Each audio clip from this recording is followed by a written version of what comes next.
There's a question on the table about whether or not you should say something, even though it may be true, particularly when the person has passed, as in this instance with Oprah and Whitney Houston. Now, the headline reads here: Oprah Winfrey reveals that Whitney Houston was once so high after relapsing that she fell off her stage on her talk show. Oprah convinced her audience to not release photos out of fear that it would ruin Whitney's life. Now, this happened during her 2009 appearance. And the allegation here is that she was under the influence. Okay. She was under the influence.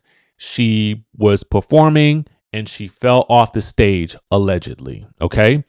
Now, what Oprah has detailed here is a prior interview where she was seemingly not intoxicated, under the influence, whatever you want to call it.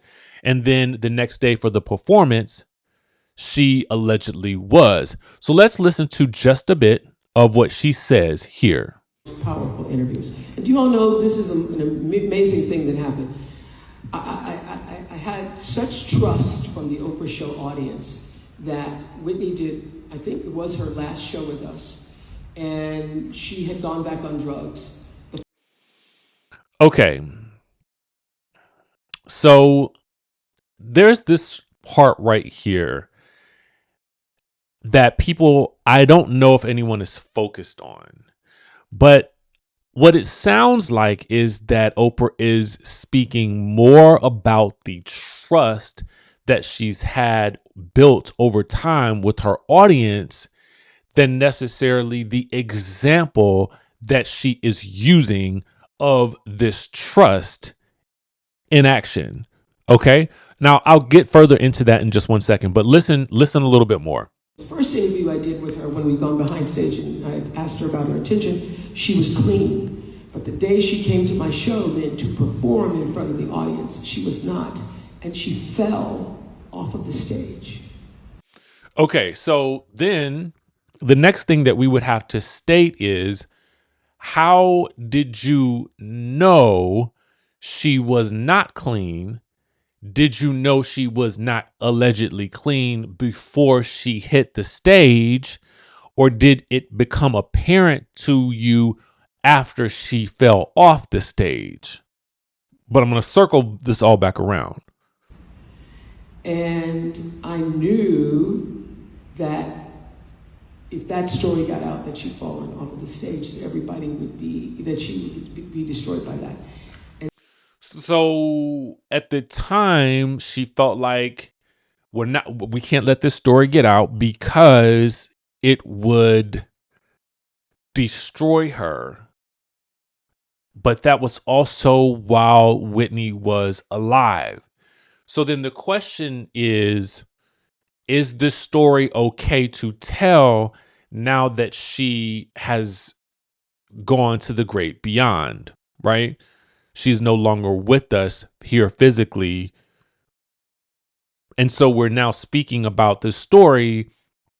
Is it that because she's not alive today, does Oprah feel like using this as the example to illustrate the level of trust that she had built with the audience? That is the question that we are trying to understand. And so even though So here's where she goes with that. She's convinced this audience to not release any photos because of the trust level that they've built. Was there any other example that she could have used in order to illustrate this point? Okay. Because people are upset because they're like, well, why would you tell this story now if you did not want this story to be told then?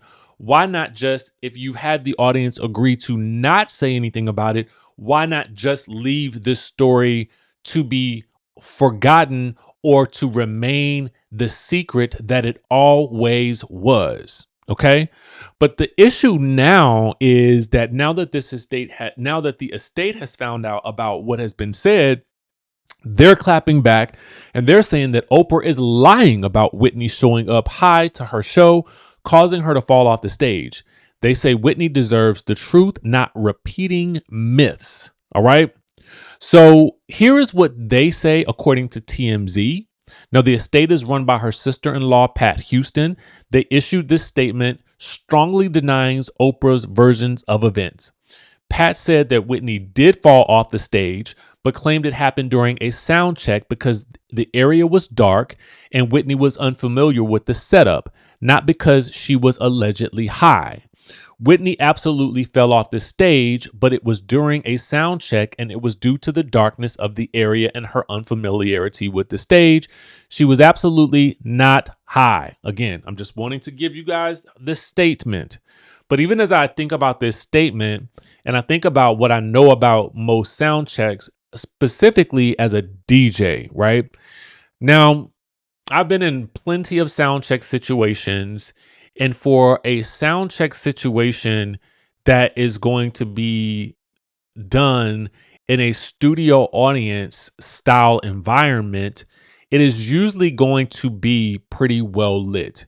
But that's just been my experience, okay? That has just been my experience. I'm just going to give you guys what I know, okay? So, here's where we land.